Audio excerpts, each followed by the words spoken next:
have, all right, you can come up and look a little closer if you want. So this is the no-till setting. All right, we went ahead and just took a spadeful out, and I guess I like to start, kind of pull some of this off the top first. There's all kinds of activity. You can see all the rootworm casings. Rootworm, we don't have those.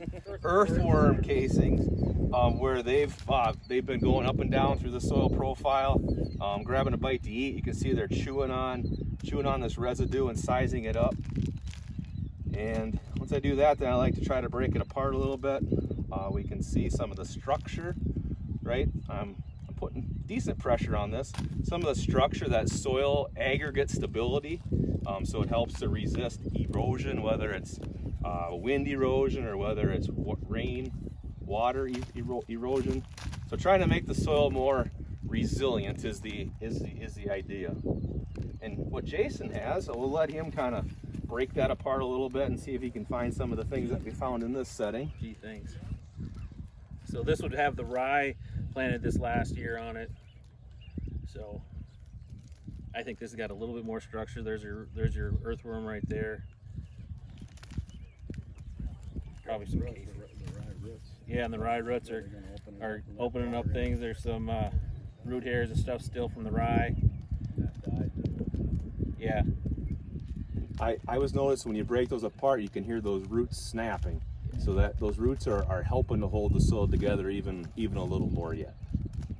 So yeah, and this would be, all of this would have been converted to no-till this would be the second year for no-till.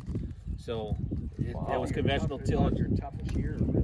What's that? Your toughest Yeah. second, third year. Second, third year is the hardest on everything. I mean, because you don't have no tillage anymore, and you're dependent on the earthworms and everybody to help you out. Yeah, but I think as we go, we'll get a lot better soil structure out of everything, and it's a no-till, vertical till, or no-till and strip till is a I'd say a 5-year process, 4 to 5 year process to get where you want to be. So I think you're well on your way. Yeah. let's hope so. That's good. Why did you decide to do this, Jason? Which part?